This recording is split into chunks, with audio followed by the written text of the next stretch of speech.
Custom forms are a great web builder feature that will allow you to create a survey, a registration page, a contact us page, without having to use a third-party platform, which will help direct users to your catalog.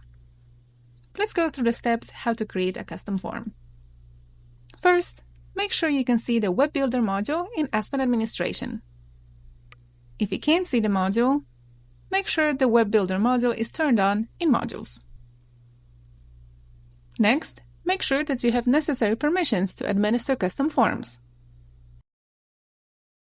Select the role to edit, and look for custom forms in the Web Builder section. Depending on the permissions that you choose, your admin user will either be able to administer custom forms for their own library or all libraries within your system or consortium. Choose the setting that works best for you and save. Now you're ready to create a new custom form. To do so, head over to the Web Builder module and select Custom Forms. In this view, you will be able to see all the custom forms created that you have access to. We have also included a link to documentation in our Help Center. To start, click Add New. Here you will be presented with certain fields that you need to fill out. First, give your form a title. This will be visible to anyone accessing the form. Next, create the URL alias. This will take users directly to the form when appended to your catalog URL. Don't forget to include the / and remember the alias is case sensitive. You can also choose whether the user should log in before accessing the form or not. Now you'll be able to customize your form. In the introductory section, you will see a rich content editor that will allow you to format text, insert links, images, etc. Let's move on to creating the actual form. I have created sample entries that will help us go through different fields. First column allows us to sort the fields in our preferred order. Just grab and drag your chosen field. Next, add a label. This is what we'll display to users, so make it a question, information, a prompt, whatever works best to elicit a relevant response. Its character limit is 255 characters. Next column specifies the field type. I have created corresponding examples in the order of drop-down menu that we'll go through in detail. The next column allows you to enter an optional description. Text entered in the description field will become tooltips that user can hover over on each form field to see more information or instructions. Use select list values columns when using the field type select list. Enter in your desired option separated with commas and no spaces. This will create a drop-down box. Use the default value column if you would like one of the fields to be pre-populated with certain text. This text will remain in the field unless the user deletes it and writes their own response. You also have an option to make certain fields required before user submits the form. You can also delete and add new fields to the form as well. Let's go back to the field types. You can view all types of fields in the drop-down box. These include text field, text area, checkbox, select list, date, email address, and URL. There is also a selection of fields that could be pre-filled from user's account when logged in. First field is called text field. It is for shorter information, like for example, names. Text area can be used for longer comments, answers, or feedback.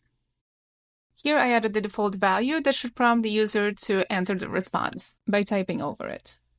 Next type of field is a checkbox. It adds a single checkbox. So for example, it would be perfect for click here to sign up for our newsletter or I agree to terms and conditions. Next field type is called select list. This lets the user select an option from a drop-down list, and to create this, you need to add your options in the select list values fields. Make sure that each option is separated with commas and there are no spaces in between.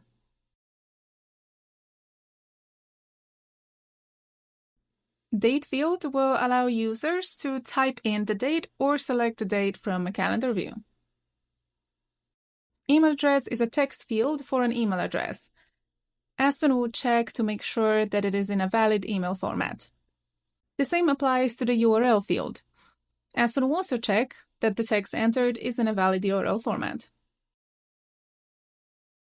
I have also included examples of pre-filled fields, such as barcode, email, and state, to demonstrate Aspen's ability to pull that information directly from Patron's account when logged in.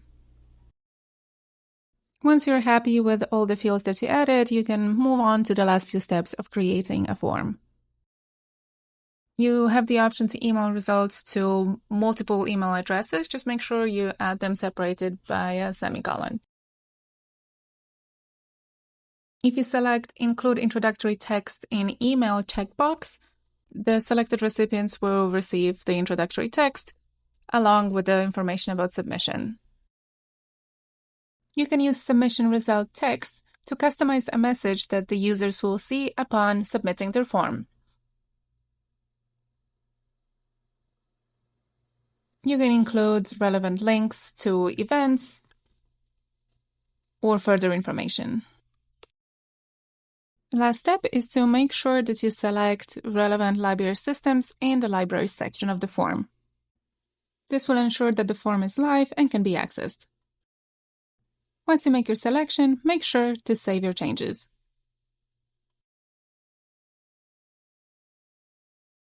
You can review your form and make any modifications as needed.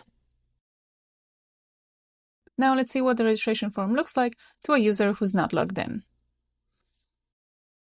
To access it, append the URL alias to your library's URL.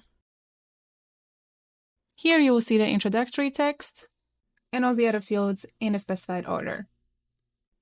You'll be able to see which fields are required and see the description in the tooltips. You'll also notice the size difference between text field and text area. The question, what do you hope to see at TVE, has the default value in, so that can be easily overwritten.